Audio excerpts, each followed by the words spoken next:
we're going to be taking a peek at the Void Knight and really how we can get the best use out of them in multiple game modes. We were able to unlock on the main and the mini account.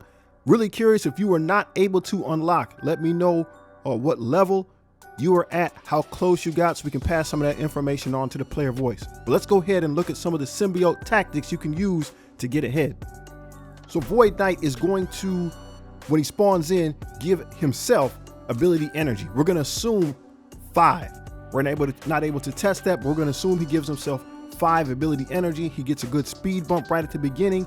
Every turn he's going to heal, just like the original Silver Surfer, and he puts this nice thing on the board here with his passive that every time someone takes damage from bleeds, your symbiote allies, your hive mind allies, get healed. So a lot of good sustain available. Let's go ahead and check this out. So we load in, enter the void on the left hand side there. You see it says 4 energy. Now we don't have Red Goblin, so we're going to assume that with Red Goblin, it will be 5 energy. We got the speed up on our side. He gives Cersei the speed down. So again, we get ourselves off to a good start with the Void Knight. And with that ability, he's able then to use his ultimate Dark Horizon every time he spawns in. So on raids, every time he should be able to use this ultimate ability. It's going to ability block for 2 turns. It's going to do that to everybody in raids. Other game modes, still a 2-turn ability block is nothing to laugh at. He's only going to do it to 1 target, but 2-turn ability block is good. The dude floating around there, that was my AI attempt at a symbiote surfer. I couldn't put my face in it, but it looks pretty dope. Let's go ahead and check it out. So again, simulated in raids, you can do this in the test drive. Pulls everybody in. Abilities are flipped.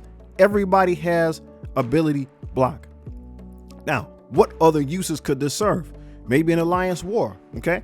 So you can go ahead and get a 2-turn ability block. So think about people like, again, Squirrel Girl here, maybe Dormammu, or not Dormammu, excuse me, Dr. Doom.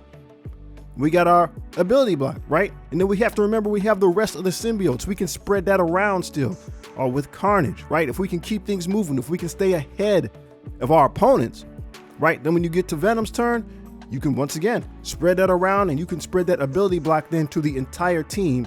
And this stuff will work on teams where you have the advantage. If you can stay ahead of them in speed, it'll allow you for great control. Scourge of the Spaceways is his special ability. It's going to pull ability energy away from your opponent. 3 in raids, so that's going to lock somebody down in the raids and allow you to continue with your high attacks.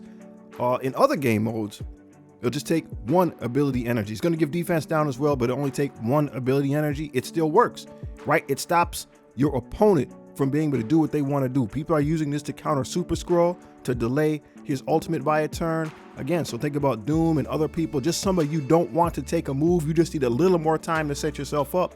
So in this situation, we can go after Squirrel Girl. Let's take a look at the effect right here. We're going to take that 1 energy. We know that we already ability blocked her in the previous spot, but let's say that did not happen. You can do that to keep her off of being able to use her ultimate, to just buy you some time so you can continue to rack up damage on the team. His basic, Cosmic Corruption.